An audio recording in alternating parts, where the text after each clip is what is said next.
Здравствуйте! В эфире «Медикум» – программа для тех, кто заботится о своем здоровье. Сегодня речь пойдет об проблеме ожирения и способах ее решения. Начнем, пожалуй. Все, чем удивляет мир медицины, а именно, что нового происходит в сфере здравоохранения в нашей республике в частности, об этом и не только будем рассказывать в нашей новостной рубрике «Из мира медицины». Так, в конце сентября на базе Республиканской детской клинической больницы юных пациентов с врожденными расщелинами губы и неба консультировала и оперировала команда квалифицированных специалистов, российских врачей-волонтеров. Подробнее о самой акции расскажем в нашем сюжете. Операция «Улыбка» – уникальная акция, которая возникла еще 40 лет назад в США по инициативе всемирно известного фонда. Главная цель – помочь обрести здоровье детям и подросткам с расщелиной губы и неба. В России акция проходит уже 25 лет. За это время в стране было прооперировано более 3000 детей. Наша российская организация раньше являлась частью международной, и последние лет 15 мы отдельная организация, но мы все равно сотрудничаем с международной организацией «Операция Улыбка», работаем по единым стандартам во всем мире, в том числе и в России. Стандарты касаются всего. Стандарты касаются шовных материалов, протоколов работы, средств для наркоза, инструментов, квалификации и так далее. В Северной Осетии операция «Улыбка» впервые прошла в 2016 году по инициативе экс-главы республики Вячеслава Бетарова. Команда врачей-профессионалов проводит сложные операции абсолютно бесплатно. Все расходы берут на себя меценаты. И во Владикавказе нам всегда очень помогает, эту акцию полностью оплачивают ваши спонсоры. Это просто громадная благодарность. Это Вячеслав Зелимханович Бетаров, то есть он, его компания. То есть мы очень благодарны. То есть без их участия, без их помощи это было бы в принципе невозможно.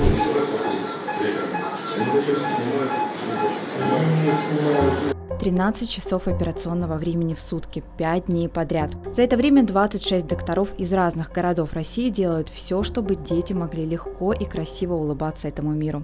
Медиков принято называть волонтерами. Кстати, желающих присоединиться к этой акции было немало. Каждый член команды прошел серьезный отбор. Доктора, хирурги – это самая высочайшая квалификация. Это заведующие отделением, доктора, кандидаты медицинских наук, главные специалисты. То же самое касается анестезиологов. Это высочайшая квалификация, самые опытные специалисты. Это все также предварительно отбирается, формируется команда. Это длительный подготовительный процесс. То есть то, что вы наблюдаете сейчас, это как бы квинтэссенция, то есть это акция. Для многих врачей акция – это еще и возможность профессионального роста. Врач-анестезиолог-реаниматолог Ахсарбек Дзицоев впервые принял участие в операции «Улыбка» еще в 2016 году. Тогда вместе с другими докторами он оперировал детей в Ростове. С тех пор он ежегодный участник и постоянный член команды. Каждая акция – это что-то новое, человек для себя подбирает однозначно в каждую акцию. Каждая акция – это новый состав команды, новые люди абсолютно. Конечно, когда-то с кем-то мы пересекаемся неоднократно, но двух одинаковых команд никогда не бывает. И всегда у кого-то чему-то ты можешь научиться, что-то подсмотреть, что-то тебе коллеги подскажут, и ты потом дальше в дальнейшей жизни применяешь у себя на работе какие-то новые виды наркозов или анестезии, или обезболивания. То есть это всегда каждая акция – это учеба, это еще и учеба. К каждой акции готовятся в течение года. Львиную долю времени занимает отбор пациентов. Желающих много. По статистике, на первом месте среди патологий такого рода на Северном Кавказе – Республика Дагестан. Почему? Потому что родственные браки. Категорически вообще нельзя. В одной семье рождаются по 2-3 детей с аномалией. На Северном Кавказе акция проводится с 2008 года. За это время провели свыше 1000 оперативных вмешательств детям от 4 месяцев до 18 лет. Я понял, что тогда, если проводить эту акцию, надо тогда проводить, чтобы собирать детей со всего Северного Кавказа. Я начинаю работать, с Дагестана, кончая Адыгей, по республикам езжу сам, лично отбираю этих детей с детдомов, малоимущих и сирот. Первый приоритет мы им отдаем. Во Владикавказе в этом году врачи провели 60 операций. Доктора смогли помочь не только местным детишкам, но и пациентам из Владивостока, Киргизии, Крыма, Башкортостана. К сожалению, с каждым годом пациентов меньше не становится. Расщелина губы или неба – достаточно распространенная патология среди детей. Самый врожденных расщелин верхней губы и неба – это наиболее частый порог развития врожденные лица. Один ребенок на 800 детей приблизительно. У нас в Республике Беларусь это такие же цифры, как и совпадают с Россией. В принципе, как и с Европой. Поэтому все, что угодно может на этапе первого триместра беременных спровоцировать развитие данного порока развития у будущей мамы.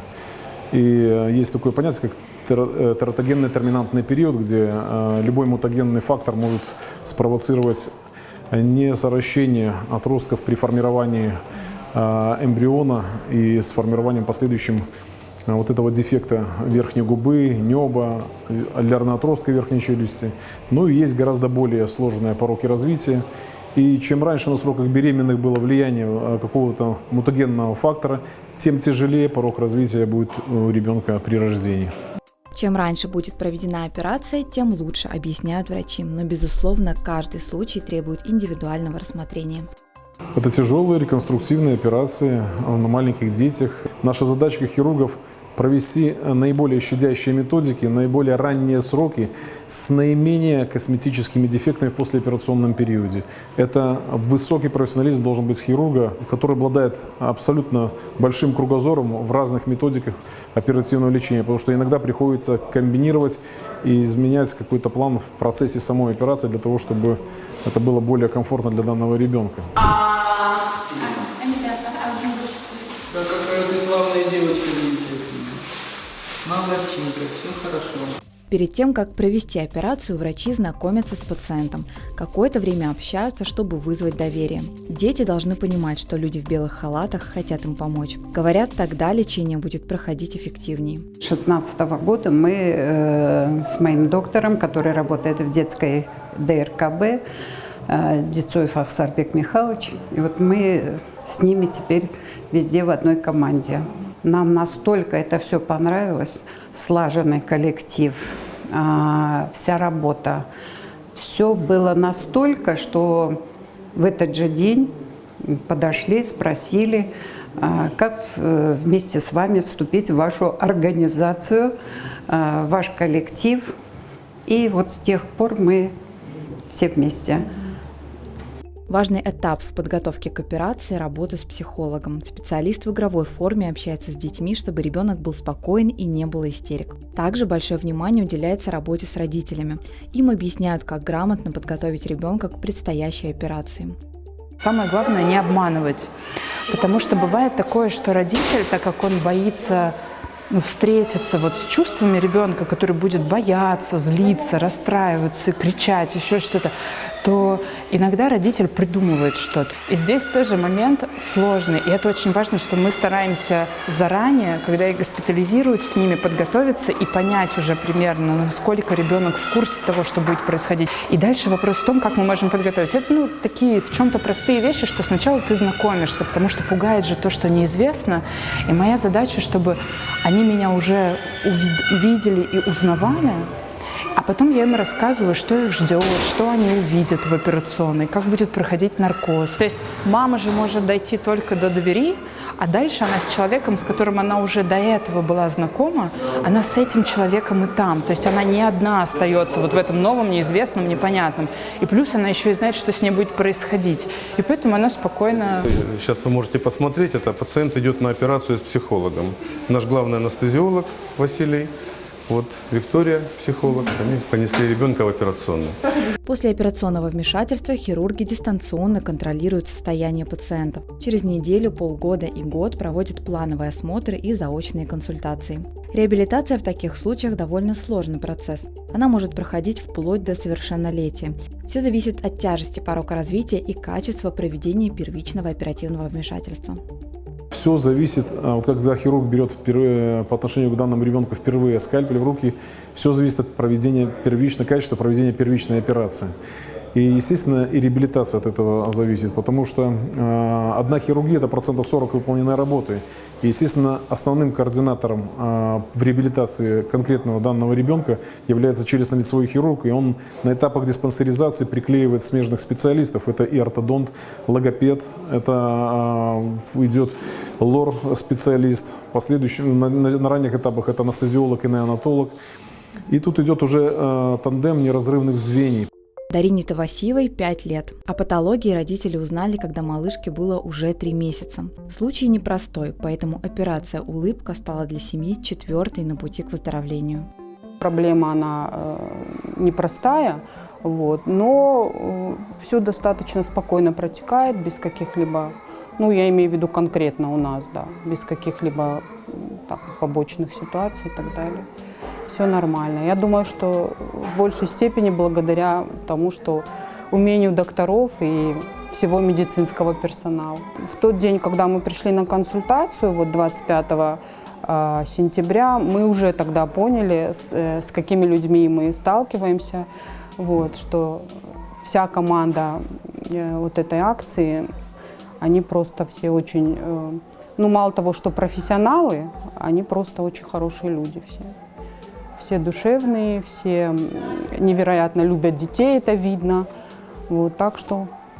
Здесь еще 65 часов сложной работы позади. Команда фонда «Операция Улыбка» прощаются с Владикавказом. Теперь они будут готовиться к новой акции, которая пройдет через несколько месяцев в Астрахани. Специалисты в очередной раз совершат чудо и подарят здоровую улыбку маленьким пациентам.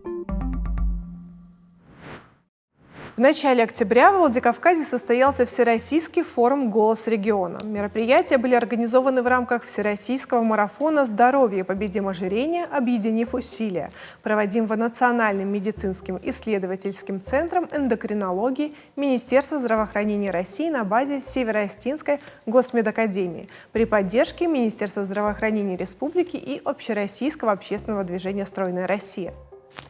И сегодня эндокринологи, участники 3-й междисциплинарной конференции управления возрастом и качеством жизни в современном мире, реалии и возможности Ольга Васюкова и Жанна Неклюдова в нашей студии готовы ответить на самые актуальные вопросы по теме избыточного веса и правильного питания. Ведь число людей, страдающих ожирением, растет с каждым годом неуклонно. В России статистика также неутешительная. По данным экспертов, каждая вторая женщина и каждый 3-й мужчина имеют лишний вес. Кто виноват и что делать? Доктора, помогите. Добрый день. Спасибо, что пригласили, потому что на самом деле тема избыточной массы тела, ожирения и здоровья, она актуальна как никогда и для нашей страны в том числе, потому что это проблема, которая на сегодняшний день затрагивает все наше население, и взрослое, и детское. И на самом деле отношение к этому диагнозу до сегодняшнего времени в нашей стране было очень и очень легким. Всегда считаю, что это просто нарушение пищевого поведения, что это просто какая-то лень, что это пищевая нежелание, пищевая распущенность, да. Хотя эксперты во всем мире и ВОЗ почти что 50 лет назад, Всемирная организация здравоохранения, и европейские организации, американские организации давным-давно признали, что ожирение – это все-таки болезнь. И поэтому мы, будучи эндокринологами, также говорим о том, что ожирение – это серьезное, хроническое, инвалидизирующее заболевание, которое требует очень внимательного отношения. И неважно, кто столкнулся с проблемой лишнего веса, ребенок или взрослый, мужчина или женщина, это всегда повод задуматься и обратиться к врачу. Вы спрашиваете, почему это происходит? Ведь понятно, что человек уникален по своему набору генов, и, наверное, 100 и 200 лет назад наша генетическая составляющая не была значительно другой, нежели чем сейчас. Что-то произошло в мире, и в первую очередь вокруг нас, что привело к тому, что наши гены, оставшись теми, которые они были, все-таки стали по-другому реагировать на ту окружающую среду, в которой мы растем. Наиболее распространенная на сегодняшний день теория, почему так происходит, то есть и проблема не только касается России, но и всего мира, говорит о том, что человечество исторически накапливало те гены, которые позволяли человеку в трудных условиях, в условиях не всегда широкой доступности еды, выживать. То есть вызывал тот организм, который мог накапливать и сохранять эту энергию. А на сегодняшний день человек, оказавшись в окружении изобилия еды, высококалорийной, которая не требует дополнительного расхода энергии. То есть мы не тратим сегодня столько на нашу жизнедеятельность, сколько тратили наши даже дедушки и бабушки, и все это приводит к тому, что эти гены оказывают нам как раз-таки плохую услугу. То есть нам не нужно есть столько, сколько мы едим, такое качество такой пищи, которую мы сегодня получаем, и в наших условиях малоподвижности. Но в современном мире еда, она также выступает как антистресс для человека. Возможно, он еще и проблемы какого-то психологического толка заедает. Вы абсолютно правы, и это очень печальная страница. Почему? Потому что на самом деле современный ритм жизни, он настолько стрессогенный и для ребенка, и для подростка, и для взрослого человека, что, конечно, он компенсировать пытается эти все воздействия, в том числе получением удовольствия. Конечно же, в первую очередь, самый простой способ получить удовольствие через вкусную еду. Поэтому сегодня для того, чтобы решать проблему избыточного веса, и особенно ожирения, как раз-таки мы и объединяем усилия врачей разных специальностей. Это тяжелое, серьезное, хроническое инвалидизирующее заболевание. Поэтому не только эндокринолог, но еще и кардиолог, и гастроэнтеролог, и в том числе вот ту тему, которую вы очень важно поднимаете, психолог, а иногда и психотерапевт. Потому что за диагнозом ожирения может скрываться совершенно тяжелое еще и психическое заболевание. Сам по себе лишний вес может приводить к развитию депрессии, потому что человек с лишним весом, он менее подвижен, он менее привлекателен и для себя, и, возможно, в том числе в глазах общества. Он не всегда понимает, что он делает не так, и не всегда готов пойти и спросить, что он делает не так. И все это вызывает у него дополнительное нежелание, может быть, двигаться и приводит к развитию тяжелой депрессии. Но с другой стороны, за диагнозом ожирения могут скрываться на самом деле и сами по себе другие психические заболевания. Поэтому, конечно, мы всегда привлекаем, для пациентов с ожирением, мы всегда стараемся привлечь еще и помощь психолога. Это не очень принято и традиционно в нашей стране. Но если мы хотим, чтобы лечение ожирения было успешным, мы должны думать и о том. И поэтому на сегодняшний день, например, под эгидой нашего центра федерального НМИЦ эндокринологии, мы как раз-таки говорим о том, что для лечения ожирения должна работать целая команда специалистов. Это в первую очередь эндокринологи, терапевты или врачи общей практики, и обязательно с привлечением диетолога, который расскажет о том, как нужно правильно питаться в современных, очень непростых условиях и как правильно выбирать эту еду. И обязательные врачи ЛФК, которые расскажут, как правильно двигаться в современных условиях, потому что мы понимаем, что наше движение, с одной стороны, ограничено, с другой стороны, мы можем позволить дополнительные занятия в фитнес-зале или даже в пределах нашей повседневной активности мы можем выбирать те вещи, которые будут способствовать дополнительному расходу энергии. И обязательно привлекать вот в эту команду, которая занимается пациентом с ожирением, привлекать, конечно же, психолога. А отдельно стоит проблема подростков и их избыточного веса, потому что также подростки, казалось бы, они должны тратить кучу энергии и просто не позволять себе набирать этот лишний вес, но опять же вес растет. Почему так? Тема детского ожирения, она, к сожалению, на сегодняшний день еще, наверное, более печальна, чем тема взрослого ожирения. Объясню почему. До настоящего момента в нашем сознании присутствует мысль о том, что пухлый ребенок – это хорошо, это здорово, это умильно, это так восхищает всех окружающих и родственников с одной стороны, а потом мы же думаем, что это же ребенок, он все равно вырастет, у него такая хорошая скорость процессов метаболических, и поэтому, к сожалению, в первый раз на прием с проблемой лишнего веса к нам приходят подростки, это 12-13 лет, когда их масса тела уже превышает 90 и 100 килограммов. И, к сожалению, очень многие метаболические процессы уже запущены, и даже в этом возрасте 12-13 лет подросток имеет все те же заболевания, которые имеет взрослый человек в возрасте 50-60 лет. Поэтому вот это на самом деле опасная ситуация. Поэтому как бы нам не хотелось радоваться пухлости, пухлости рознь. То есть мы всегда должны понимать, что есть нормы роста и веса и для детей, и для взрослых.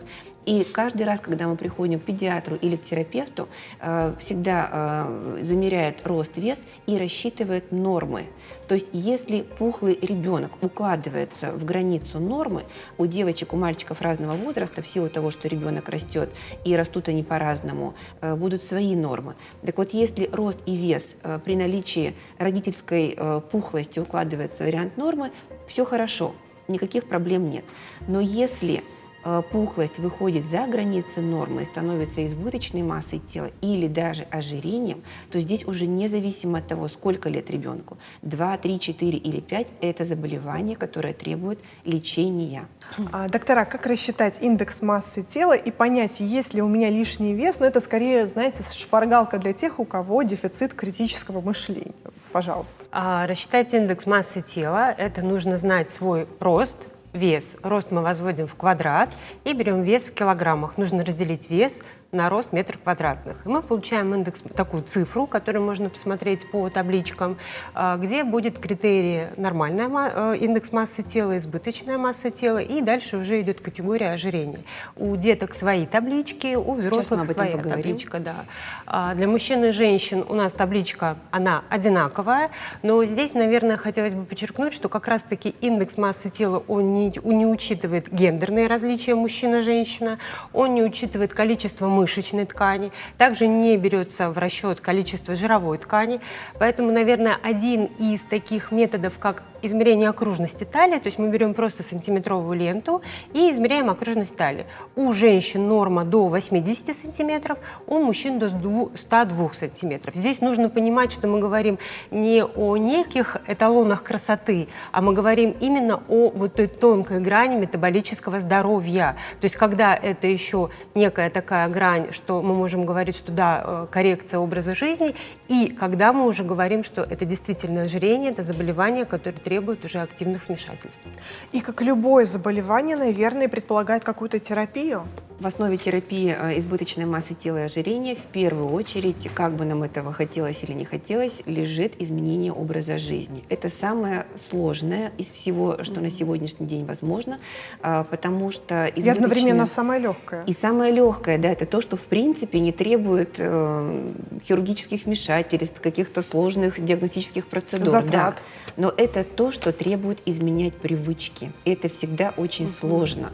Мы с возрастом обрастаем определенными поведенческими, характерологическими особенностями, и вдруг в 30, 40, 50 лет нам говорят, что все, что вы до этого делали, это не совсем правильно, и нужно меняться. И вот здесь, конечно, широкое поле деятельности и взаимодействия между пациентом и врачом.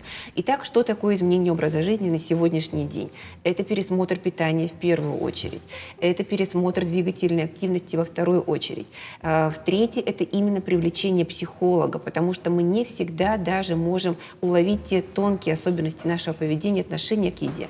Не заедаем ли мы, не делаем ли мы что-то такого, да, что вот подспудно нам говорит о том, что у нас есть тревожные звоночки, и нам нужна психологическая помощь. Не потому, что у нас какое-то психиатрическое заболевание, нет, конечно же, а именно как научиться относиться, в том числе вот к своим кинопривычкам, по-другому, для того, чтобы быть не просто худее. Мы ведь не преследуем цель снижения только веса как такового. Наша основная цель позволить человеку оставаться как можно более здоровым, активным, для того, чтобы человек мог выполнить в этой жизни все, что он хочет, без каких-либо оглядок. Поэтому в первую очередь это, конечно же, изменение образа жизни.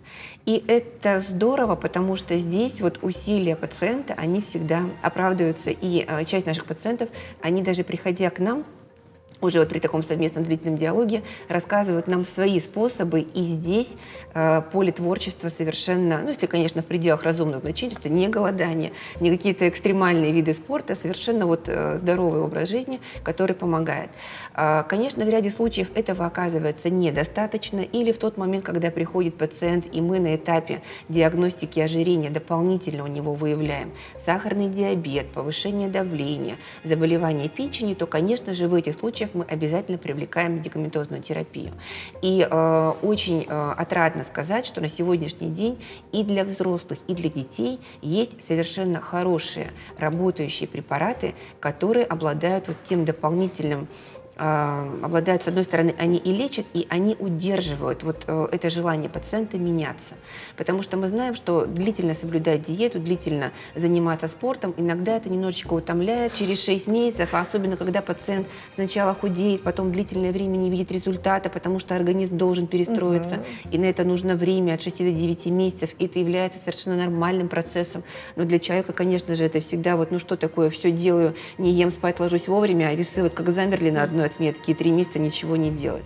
И вот в этот момент тоже добавление медикаментозной терапии, оно творит чудеса. А, кстати, вот это состояние, да, пограничное или такой эффект плато, наверное, да, больше подходит. А с чем оно связано? Как его объяснить? Может быть, как-то это поможет пациентам в этой стадии?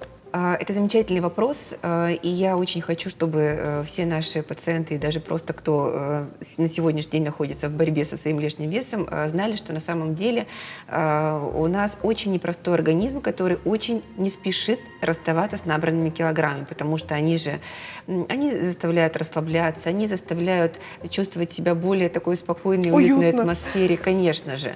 И поэтому здесь вот прямо даже контроль головного мозга, он говорит, ну, оставь, все хорошо, зачем тебе это?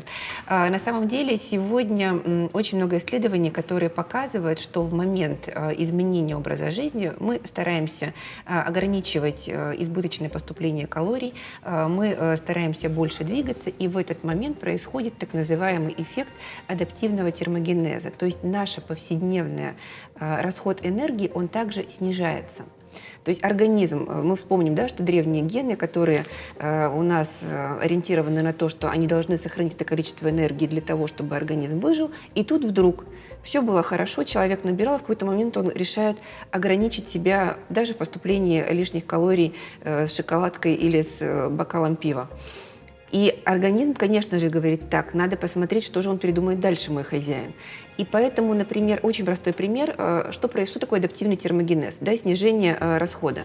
Например, если вы в жизни до того, как вы решили снижать вес, пили чай, заваривая его в красивом чайнике, сервируя красиво стол, да, то есть на процесс выпить чашки чая у вас уходило там от 5 до 15 минут. Адаптивный термогенез, когда вы взяли, включили электрический чайник, бросили пакетик чая, залили его кипятком, и вы получили ту же чашку чая, только с намного меньшими усилиями. Дело в том, что этот эффект адаптивного термогенеза, он тоже временный, но он может занимать от 3 до 6 месяцев. То есть организм перестает. И как только организм поймет, что нет, вы строго решили бороться дальше с этими лишними килограммами, он, конечно же, уже дополнительно даст возможность сжигать лишнюю энергию. Но второй опасный момент, и почему на сегодняшний день все эндокринологи и диетологи категорически не рекомендуют увлекаться низкокалорийными диетами, гипокалорийными диетами. Потому что вот такое вот резкое ограничение может очень сильно снизить основной обмен, энергетический обмен. И тогда, к сожалению, вот этот вот эффект снижения веса, он будет на самом деле неэффективным. Женщины – это как раз-таки та часть человечества, которые диетами увлекаются особо. И вот тут, наверное, тоже стоит проявить осторожность. Жанна. Да, конечно. Я хотела бы, наверное, знаете, подчеркнуть прозвучало от Ольги про основной обмен нашим зрителям, да, немножко прояснить, что основной обмен – это та часть энергии, которую тратит ваш организм. Ну, например, да, вы лежите просто на диване, лежите, дышите и, может быть, не совсем часто моргаете. И вот на то, чтобы мы лежали, билось наше сердце, дышали легкие, организму также необходима затраты энергии. То есть вот это берется в расчет, то есть при минимальной физической нагрузке затраты энергии в виде вашего основного обмена. Посчитать есть различные формулы, его можно посчитать, но в среднем, если мы возьмем девушку там, весом 60 килограмм и рост 1,60 м, ее основной обмен будет примерно 1400-1600 килокалорий, там, в зависимости от возраста. И здесь как раз-таки, если мы говорим уже о неких диетах, и со стороны Ольги прозвучало о гипокалорийных диетах, то здесь важно отметить то, что вот увлечение вот этими гипокалорийными диетами – это то, что будет ниже основного обмена, который организму необходим. Но если мы, лежа лежа на диване, редко моргая, начинаем уже хотя бы переворачиваться с боку на бок, хотя бы чуть-чуть двигаться, то расход энергии со стороны организма, он возрастает. Отсюда, наверное, сейчас и такой основной посыл со стороны врачей, диетологов, эндокринологов, мультидисциплинарный, о том, что увлечение вот этими гипокалорийными диетами, экстремальными диетами – это то, что ниже вашего основного обмена. И мы говорили о плата, мы говорили о снижении веса. Так вот, по данным рекомендаций ВОЗ, то есть некая такая, мне хотелось бы дать посыл нашим зрителям, что по рекомендациям ВОЗ мы должны снижать вес где-то примерно 200-400 грамм в неделю.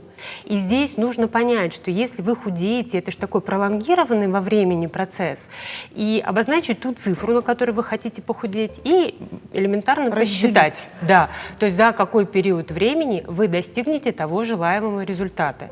И вот в этот период времени, даже в полгода, включить какие-то, я не знаю, там, периоды напряженной работы, может быть, это будут какие-то праздники, это будет ваш отпуск, когда мы обсуждаем с человеком, с пациентом, что в этот период времени нужно, ну, хотя бы поставить для себя цель, это вес не набирать, да, это вес несколько удерживать. Поэтому по поводу именно измерения веса, здесь бы тоже хотелось бы, наверное, отметить, что не всегда вес, вот ежедневное, еженедельное взвешивание на весах, когда вы стали на правильный образ жизни, когда вы включились в этот процесс, иногда это вот прям такая навязчивая идея, то есть каждый день встаем на весы и ждем некой вот той заветной цифры, немножко отпустить, да, эту ситуацию и, например, как я уже говорила, измерение окружности талии, измерение окружности вообще размеров, оно может стать даже большим вашим союзником на пути к достижению результата по снижению веса. В продолжение вопроса про диеты, опять же, наверное, сейчас женская аудитория прильнет к экранам, а мы сами любим назначать себе, ставить диагноз, назначать себе терапию, и диеты мы тоже выбираем, ну, как бы по наитию. Вот это тоже не совсем верно и может привести к каким-то необратимым последствиям. Ну, смотрите, мы сейчас говорили о том, что ожирение – это все-таки заболевание. И заболевание, наверное, должно корректироваться специалистами. Это могут быть врачи разных специальностей, врачи-терапевты, врачи-эндокринологи, гастроэнтерологи, гинекологи. И сегодня наш посыл к тому, что если вы хотите, да, обследоваться по поводу избыточной массы тела, по поводу ожирения, если вы видите, что набираются лишние килограммы, то лучше обратиться к специалисту, то есть не узнать у своей подруги, как худела она и что помогло ей, а именно обратиться к специалисту, пройти ряд определенных обследований, которые назначит доктор, и он же интерпретирует и расскажет, и назначит и рекомендует уже тот, наверное, план изменений, хотелось бы это подчеркнуть, на пути к вашей той самой цели по снижению веса. И если мы говорим о женской аудитории, если мы говорим о женщинах, то здесь хотелось бы подчеркнуть о том, что избыточная масса тела, что избыточная жировая ткань и ожирение, оно на самом ранних этапах сказывается отрицательно на репродуктивной функции. То есть, так же, как и дефицит. Конечно. Да, конечно. И частота нарушений менструальной функции у девочек-подростков, у которых есть избыточная масса тела, гораздо чаще, нежели чем у девочек-подростков, у которых нормальный вес. И дальше, если мы двигаемся дальше по возрастам, то порядка, наверное, 25% женщин детородного возраста, то есть это будущие мамы, это женщины в том прекрасном периоде репродуктивной своей активности, 25% женщин имеют ожирение, порядка 30% имеют избыточную массу тела. И здесь тоже хотелось бы сказать о том, что частота репродуктивных нарушений увеличивается с увеличением индекса массы тела, с увеличением окружности талии, что способствует и нерегулярности менструальной функции, и, конечно же, нарушением цикла, и, как следствие, это бесплодие. И даже если беременность наступает естественно или при помощи вспомогательных репродуктивных технологий, то частота ранних потерь беременности выше у женщин с избыточной массой тела и с ожирением.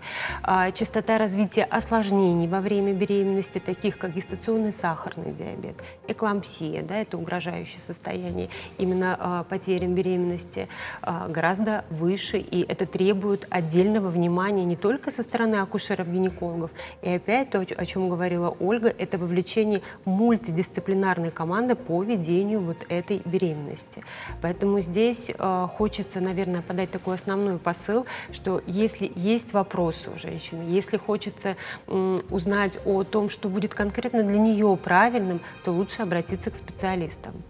Почему-то менее важные вопросы, такие бытовые, мы привыкли решать при помощи специалистов, привлекая там, парикмахеров, стилистов, а вот вопросы, касаемые нашего здоровья, мы оставляем, ну, это как-то себе. Мы решаем с помощью интернета, Да, с помощью социальных сетей, и это вот то, к сожалению, что мы видим на сегодняшний день, когда к нам приходит человек, уже обследованный неоднократно, уже с простынью расписанных биологически активных добавок, которыми он лечил свои проблемы.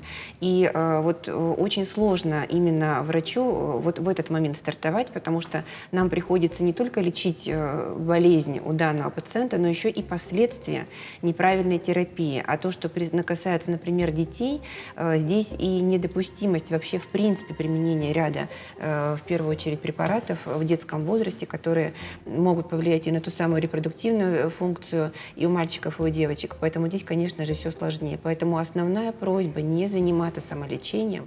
И, собственно, мы почему и призываем всех, что это на самом деле сложно. Ведь весь мир не может на сегодняшний день справиться с проблемой ожирения. Это же вот только представить, сколько существует институтов, лабораторий, это на самом деле сложно. Поэтому, будучи уверенным, что открыл интернет, прочитал название препарата, гормоны. Иногда ведь приходят даже дети и подростки, которые получают гормональную терапию, потому что вот мама где-то прочитала там, или бабушка прочитала, что это полезно, и что все с щитовидной железой связано, поэтому назначение левотироксина поспособствует снижению веса. Не будет этому способствовать, поэтому самая главная просьба не заниматься самолечением.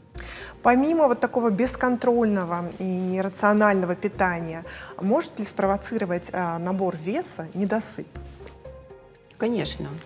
И недосып, и неправильная ходьба, но в первую очередь недосып. Сегодня также и Всемирная организация здравоохранения, европейские комиссии пересмотрели нормой сна, например, для подростка это минимум 8 часов, для детей более младшего возраста это 9 и больше часов, для взрослого человека, мне кажется, от 7 часов у нас идет норма сна. И еще очень важно, когда мы спим. Да. То есть вот именно время засыпания, оно тоже очень важно, потому что гормональная регуляция является циркадно-зависимой. То есть у нас ряд гормонов, которые в том числе влияют на аппетит и контролируют аппетит, вырабатываются в определенные часы ночи, с 12 ночи до 4 часов утра. И поэтому очень важно в этом промежутке не просто спать, а спать глубоким сном. Поэтому в норме мы должны стараться засыпать хотя бы в 22:30, если мы хотим справиться с проблемой лишнего веса. И на сегодняшний день есть большое количество исследований, которые доказали, что даже просто засыпание вовремя и продолжительность сна вот не менее 8 часов, уже это одно способствует снижению массы тела. Бодипозитив шагает по планете. И вот отношение к этому явлению социальному, оно неоднозначное. Это и про любовь к себе, про принятие своего тела, каким бы оно ни было. И в то же время это может оправдывать вот такие состояния болезненные, да, как ожирение. И вот для вас, как для экспертов, это больше что? Про принятие себя или все-таки диагноз? Ну, наверное, 50/50, я бы так, наверное, ответила, Ольга. Я соглашусь, да. Положительная, наверное, составляющая бодипозитива заключается в том, что это такая своеобразная социализация и психологическая поддержка, потому что на самом деле мы все разные, и есть категория людей не просто с лишним весом, с какими-то особенностями физических недостатков или еще чего-то, и вот для того, чтобы общество очень злое, и для того, чтобы вот просто человек не страдал, да, вот от такого агрессивного отношения к обществу, общества по отношению к нему, конечно же, бодипозитив — это дополнительная защита, то есть ты не должен быть как все, все. Ты имеешь право быть не таким, как все. И это нормально, вот принятие себя такой, как ты есть. И если общество поддерживает такое направление, это тоже хорошо. Но, к сожалению, мы не всегда можем остановиться на золотой середине. И вот то отрицательная часть бодипозитива, которая сегодня тоже, к сожалению, наблюдается, это уже интеграция, вот не просто, что не ты как все, а нежелание и менять что-то. То есть это такая популяризация уже, опять же, того же нездорового образа жизни. Одно дело, когда ты понимаешь, что это есть вот особенность, и ты с этим борешься, и ты делаешь все для того, чтобы оставаться более здоровым, и общество помогает тебе в этом, а другое дело, когда ты начинаешь это пропагандировать как вот такой вот крайний образ жизни, что это вариант нормы, и ставя нездоровые привычки, которые привели, собственно, к этому, переводя их в норму в принятии. Вот это, наверное, то опасная грань, которую не нужно никогда переступать. Соглашусь полностью, что 50 на 50, что поддержка и со стороны общества для людей, у которых есть избыточная масса тела, ожирение, чтобы не было, да, стигматизации, но с другой стороны, чтобы действительно, как говорит Ольга, это не переходило в некое такое уже навязчивое патологическое состояние, что мне комфортно, я так вижу, а мы с вами сегодня говорим о том, что ожирение — это все-таки заболевание, которое требует коррекции, пускай медикаментозной и немедикаментозной. И на сегодняшний день ожирение, к сожалению, убивает количество людей на планете в достаточно большом количестве. И вот самая страшная статистика, опять же, по детям и подросткам.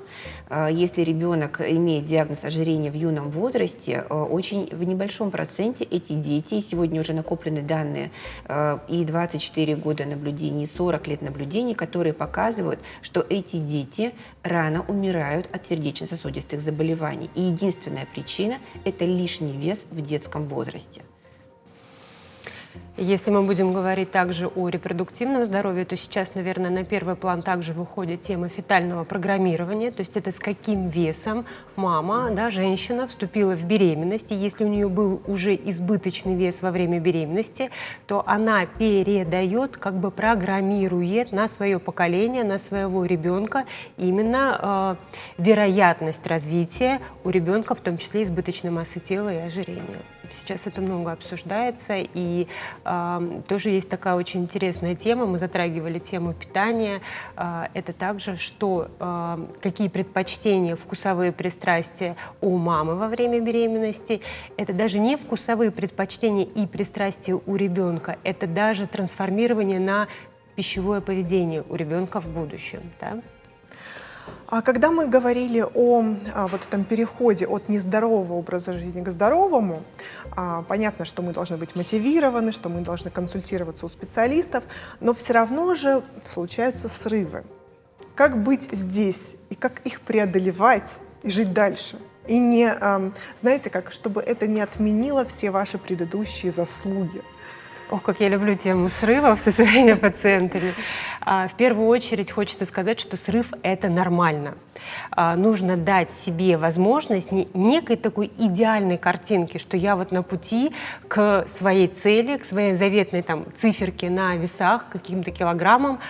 Нужно понимать о том, что мы все находимся в реальном мире, в котором будет, мы только что обсуждали, стресс, качество сна. Мы живем вот в таком не неком вакууме, а нас окружают те или иные люди, события. Поэтому дайте себе возможность быть настоящим. Это первое. Дайте себе время, не ставьте себе каких-то сверхцелей. Любая сверхцель, ну, например, похудеть к отпуску за месяц на 30 килограмм. Это сверхцель, которая потребует от вас сверхусилий. Вы либо выгорите и сорветесь, либо если вы не придете к той сверхцели, то будет что? Разочарование, правда? Поэтому здесь хотелось бы сказать, что срыв – это нормально, и нужно давать себе возможность проживать эти срывы и проанализировать их с вашим специалистом, почему этот срыв случился, что было причиной срыва. И, соответственно, выбрать для себя тактику. А если в следующий раз такая ситуация случится, что вы будете делать? Как вы будете поступать в такой ситуации? Чтобы успокоить, что это является вариантом нормы, абсолютно поддержу Жанну. Ведь мы, когда начинаем бороться с лишним лишним весом, у нас еще очень сильно меняется гормональный фон.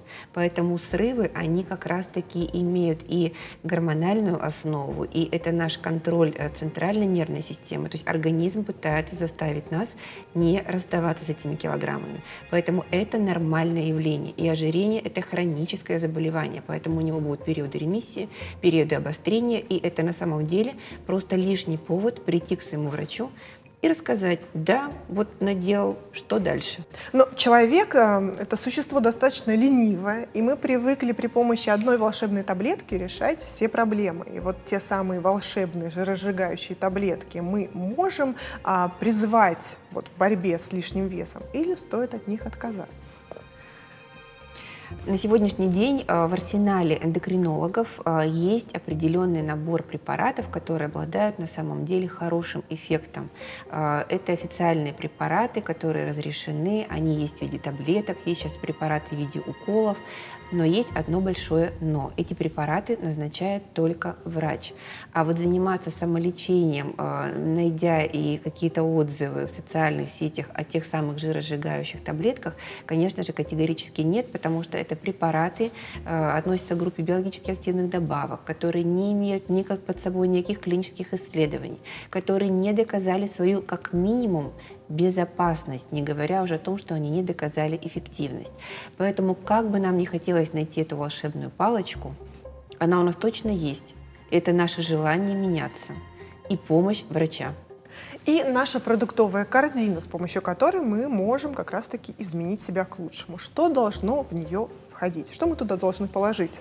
Как изменить свой рацион? Наверное, даже, я бы сказала, не продуктовая корзина, а продуктовая тарелка. То есть набор тех продуктов, которые желательно видеть у себя на тарелке. И здесь в первую очередь то, что рекомендуют нам ВОЗ, это мы должны съедать в течение дня 400-500 грамм овощей и фруктов. И у меня сразу возникает вопрос, кто из нас съедает такое количество овощей и фруктов. И говоря об овощах и фруктах, здесь важно подчеркнуть, что это должны быть сезонные овощи и фрукты, те, которые есть сейчас в данный момент. Они могут быть свежие, они могут быть замороженные, глубокая шоковая заморозка, которая применяется, это все вполне допустимо. Конечно, в нашей продуктовой тарелке, на нашей тарелке хочется видеть источники белков и источники сложных углеводов. То есть, когда мы говорим о сложных углеводах, это сразу возникает большой вопрос. Это та, наверное, категория продуктов, от которой очень часто люди на пути к снижению веса отказываются, хотя они могут быть для нас очень хорошими помощниками. Я просто позволю себе напомнить, что сложные углеводы – это цельнозерновой хлеб, цельнозерновые макароны, это крупы, от которых не стоит отказываться. Источники белка – это могут быть как животные источники белка, это и кисломолочные продукты, яйца, это мясо птицы, рыба с морепродуктами и красное мясо. И, конечно же, источники растительных белков – это могут быть горох, бобовые, фасоль, чечевицы. Все это разнообразие должно и может лежать в вашей тарелке. А пройдя какую обработку термическую? Потому что многие любят жареное, да с корочкой. Если мы говорим о таком обработке пищи в процессе, как жарить, то, наверное, не самый рекомендованный способ обработки продуктов, приготовления пищи. Дайте предпочтение тому же запеканию. Да, или тушение, это может быть какие-то паровые обработки. Вот гриль этом, наверное, сюда относится? Да, гриль. Скорее нет, чем Ну, да. мясо, гриль, овощи, да. Гриль, мясо, наверное, скорее нет, чем да. Если мы хотим получить углеводы, из какого продукта мы их гарантированно получим в том количестве, в котором необходимо, и не переберем вот эту норму? Из овощей, в первую очередь. И это будет не жареная картошка и точно не картофельное пюре. Это будут капуста, это будут баклажаны, кабачки, огурцы, если помидоры. речь о и десерте? всё. На сегодняшний день всевозможная молекулярная кухня идеально сделает из тех же овощей совершенно воздушные десерты. Поэтому десерты, конечно, лучше, чтобы были какие-то молочные, может быть, йогуртные. И опять же вопрос количества. Если это будет кусок торта, съеденный раз в неделю после обеда или между завтраком и обедом, ну точно ничего плохого от этого не будет. Главное, чтобы этот кусок торта не был 3 раза в день, 7 дней в неделю, неделю. Вопрос в количестве. Касаемо этой тарелки, в каком процентном соотношении эти самые углеводы, жиры и белки должны там располагаться? Но если мы смотрим на тарелку, то получается половина тарелки должна быть представлена овощами. Да? Те, которые мы перечислили, желательно в свежем виде, это вся листовая зелень, в том числе, может находиться на тарелке. И получается вторую половину тарелки мы делим еще пополам. И, соответственно, у нас 1/4 часть приходится на белковые продукты, 1/4 часть приходится на сложноуглеводистые продукты, цельнозерновые продукты. За сколько часов до отхода ко сну мы должны закрыть дверь кухни и больше не вспоминать эту зону в своей квартире? По рекомендациям, которые существуют сейчас, для взрослого человека за 3 часа до сна. Ребенку разрешается за 2 часа до сна. Да, поэтому... Есть и хорошие новости. Да, в 22:30, если вот мы договариваемся, что в норме, ну хотя бы в 11 часов, да, мы ложимся спать, соответственно, в 8 часов мы точно покидаем кухню. Ваше отношение к интервальному голоданию, которое сейчас очень популярно? На сегодняшний день не доказано преимущество интервального питания. Это очень интересный вопрос. Интервальное питание – это питание, ограниченное во времени. То есть есть несколько видов интервального питания. Есть питание, которое подразумевает питание, например, 2 раза в день с интервалом 12 часов, то есть, соответственно, в 6 утра и в 6 вечера и больше ничего. А есть немножечко другой тип интервального питания, который разрешает есть, например, с 9 утра до 3 часов дня и потом, соответственно, не есть. И в том, и в другом случае эффект какой-то вот дополнительной пользы такого питания, она пока что не доказана. Весь мир работает, то придет исследование, что да, есть положительное влияние. Тут же идет большая оптимистическая работа, что нет. Поэтому это все-таки не для всех. Это, наверное, все-таки не очень физиологично. Поэтому это скорее вариант какой-то диеты, которая может быть рекомендована каким-то ограниченным времени определенному количеству людей, но не может быть популяризирована как для лечения ожирения избыточной массы тела для всех. То есть у нас есть вид несколько диет, кетогенная диета, даже низкокалорийная диета, например, для пациентов, которые прошли бариатрическую операцию для снижения веса, да, и там как раз-таки вот в первый особенно месяц как раз назначается питание с очень ограниченным колоражем. То есть есть вариант узких диет, которые, ну, фактически стационарные, которые могут использоваться по каким-то спецпоказаниям. Но если мы говорим о лечении ожирения вообще и в целом, то это в первую очередь нормокалорийный рацион по возрасту. И еще раз возвращаясь к нормокалорийному рациону, ведь идея в чем? Когда человек приходит к диагнозу ожирения, это значит, что, как правило, в своей обычной, привычной жизни до прихода к врачу он потреблял в 1,5, в 2, а то и в 3 раза больше калорий в день. Соответственно, при норме, то, что говорила Жанна, там 1500, он, если мы начинаем считать дневнички питания, это, как правило, 2800, 3, а то и больше 1000 калорий. Поэтому и идея не в том, чтобы сразу дать ему гипокалорийную диету на 1000 калорий. Понятно, что от 4000 на 1000 он будет голодать, и он не выдержит эту диету. А мы и говорим о нормокалорийном рационе по возрасту, чтобы убрать тот избыток, который он до сегодняшнего дня имел. Вы сказали о хирургическом вмешательстве как еще одном способе избавиться от лишнего веса. В каких случаях оно применяется? Бариатрическая хирургия, которая связана с удалением части органа, например, в случае желудка, либо удаление части желудка и кишечника, это вариант, ну, скорее всего, такого отчаянного лечения ожирения. То есть это решение, которое требует консилиума врачебного с четким пониманием, что мы испробовали все способы. И несмотря на то, что пациент, мы видим, комплаентен, он на самом деле соблюдает все, что мы ему рекомендовали.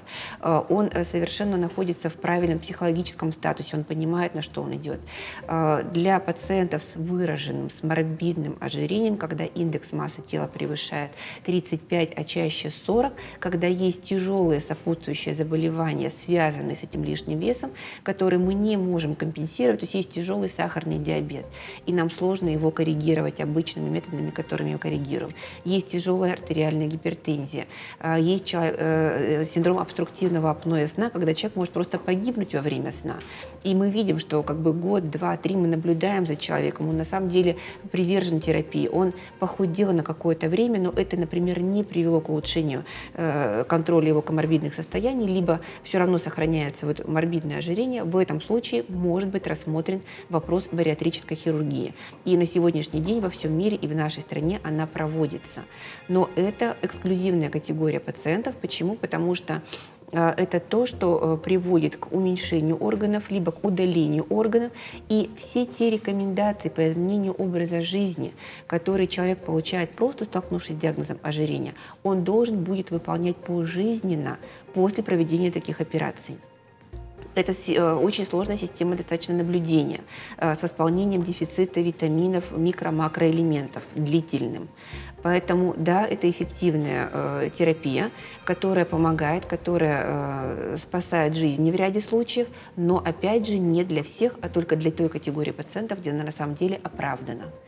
А тогда вернемся к консервативным способам решения проблемы. Мы сказали о корректировке питания, режима дня и, наверное, должны упомянуть также о физической нагрузке, про которую мы почему-то забываем в обыденной жизни.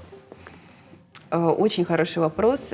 Мы все знаем, что нужно двигаться, и стандартный ответ пациента, который приходит к нам на прием: вы занимаетесь спортом? Да, доктор, я занимаюсь спортом. Каким образом? Я раз в неделю хожу в бассейн, или я раз в неделю посещаю тренажерный зал. И тут же вопрос: а сколько раз в день вы кушаете? Да, есть несоответствие между даже трехкратным приемом пищи в течение дня или в режиме нон-стоп с 6 вечера до 12 ночи и вот тем самым разовым посещением бассейна. Поэтому, конечно, у взрослых и у деток на сегодняшний день немножечко разные рекомендации, но в целом, если мы говорим о лечении ожирения, то нормой двигательной активности для взрослого человека будет хотя бы 240 минут в неделю занятий спортом. А если мы говорим о ребенке или подростке, это 60 минут ежедневной физической активности.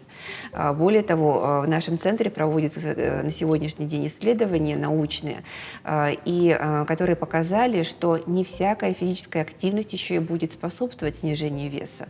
И поэтому не просто походить, погулять или на велосипеде покататься, а для того, чтобы вы получали доказанный эффект по снижению веса, вот эта двигательная физическая активность должна быть еще и непрерывной хотя бы в течение 40 минут. То есть просто утром до школы или до работы 20 минут, потом до магазина 20 минут, и все это сложить в 40 или в 60 минут в день недостаточно, да, для эффекта жиросжигания. Поэтому если вы хотите бороться с лишним весом, то, пожалуйста, час в день нужно будет погулять. Женщина, опять же, отдельная история, потому что нам легче накопить тот самый жировой запас или труднее от него избавиться. Ну, здесь про физическую нагрузку я, наверное, добавлю, что для того, чтобы она была регулярной, то, о чем говорит Ольга, она должна приносить удовольствие. То есть не из разряда, что вот мне идти в спортклуб, как сказала одна из моих пациенток, у меня сразу портится настроение. Выберите тот вид нагрузки, чтобы он был регулярным, который приносит вам удовольствие. Для того, чтобы вы туда шли, это могут быть танцы, я не знаю, это может быть просто действительно пешие какие-то правильные прогулки, но это должно быть на регулярной основе и в удовольствие. Я думаю, что для жителей Владикавказа, вот мы целый день находимся в этом замечательном городе, вот в таком зеленый город, с такими красивыми улочками, с такими вот аккуратными историческими зданиями. Поэтому просто выйти вечером, придя с работы, поужинав, и выйти с ребенком пообщаться, с женой пообщаться, просто включив в наушники хорошую музыку и просто выйти и вот походить среди всего этого великолепия, природы, этих гор, этого воздуха, это просто вот у вас все для этого есть. Спасибо, доктора, и я надеюсь, что наши зрители услышали все рекомендации и будут строго их соблюдать. Спасибо вам. Спасибо большое. Случается, что некоторые продукты обретают широкую популярность на фоне растущего интереса к их полезным свойствам и определенной ценности для организма человека. Так произошло и с инулином. Что это такое, для чего он нужен, узнаете из сюжета. Периодически тот или иной продукт попадает в поле зрения блюстителей здорового питания, и если проходит контроль, то становится популярным. Все, кто следят за рационом, незамедлительно вводят его в меню. Недавно возрос интерес к такому веществу, как инулин, но мало кто знает, для чего он и кому полезен. Попробуем разобраться. Я как диетолог очень положительно отношусь к инулину, так как это полисахариды. Что такое полисахариды? Это сложные, то есть долгие углеводы, которые не откладываются, да, как вот другие быстрые углеводы. Они наоборот замедляют процессы в желудочно-кишечном тракте. Формула этого полисахарида близка к клетчатке, поэтому его нередко называют грубым волокном. Частичному расщеплению он подвергается в кишечнике. Здесь рабочие полезные микроорганизмы превращают инулин в питательную среду для своего размножения. Колонии полезных бактерий растут, а вредные сокращаются. Как итог, хорошее пищеварение. Та часть инулина, которая не расщепляется, проходит по кишечнику и очищает его от токсинов, радионуклидов и плохого холестерина. В общем, состояние организма значительно улучшается. Очень большой плюс инулина то, что усваивается кальций, который получает наш организм извне, гораздо лучше, если в наш организм попадает инулин. Этот полисахарид также помогает организму лучше усвоить железо и витамин D. Кстати, инулин является иммуномодулятором, так что в межсезонье он нужен как никогда. Необходим он и людям с лишним весом. Дело в том, что он способствует быстрому насыщению. Если добавить его в свой рацион, то можно сократить объем потребляемой пищи. Будьте уверены, чувство голода наступит не так быстро. Теперь попробуем разобраться в том, где он содержится. Лидерами по содержанию инулина считаются цикорий, топинамбур, лук, чеснок, бананы и злаковые. Помимо этого, полисахарид есть более чем в 1000 видов растений. Есть в цикории, кстати, отличный источник инулина и заменитель кофе, который можно использовать, если человек не хочет излишне стимулировать надпочечники, то заменить кофе цикорием можно и заодно получить порцию инулина. Еще одно уточнение. Заваривая травяной чай или цикорий, инулин не теряет своих полезных свойств. Если мы хотим получить концентрированную форму инулина, допустим, мы, конечно, можем заваривать и корень одуванчика, там тоже есть инулин, но, возможно, это будет недостаточно. Если у нас какая-то терапия, то лучше тогда использовать в капсулах, когда мы получаем в определенной более высокой дозе и более очищенный инулин от других компонентов. По словам диетолога, БАДы в виде таблеток рекомендуется употреблять 3 раза в день по 2 таблетки. Если в виде порошка, то 2 чайные ложки за сутки вполне достаточно. Занимается фитнесом, да, то есть назначают фитпарад, то есть вот он содержится тоже в фитпараде, да. Понемножку нужны все микроэлементы так или иначе, но, допустим, я бы не уповала только на инулин. Важно смотреть в комплексе питание, образ жизни. Допустим, если у нас нерациональное питание, очень много дефицитов по микроэлементам, то один инулин нас не спасет. А так, для поддержки здоровья и иммунитета вполне можно его включать периодически. В зависимости от цели инулин часто комбинируют с другими БАДами, витаминными комплексами и препаратами. Кстати, во время приема антибиотиков инулин просто необходим, так как защищает микрофлору кишечника от негативного воздействия препаратов. Очень много стрессов на сегодняшний день, да, получает человек много стрессов. Естественно, микробиота кишечника, она развивается недостаточно, а он как природный пребиотик легко выполняет свою работу, то есть размножает нормальную микробиоту организма. Плюс еще он не противопоказан даже при сахарном диабете. Воздержаться от инулина стоит людям с непереносимостью. Других же противопоказаний этот пребиотик не имеет. Итак, инулин действительно полезен, и в рацион его следует включать. Вечную молодость он, конечно, не гарантирует, но здоровье точно поддержит. И это все, о чем мы хотели рассказать вам сегодня. Будьте здоровы и всего доброго!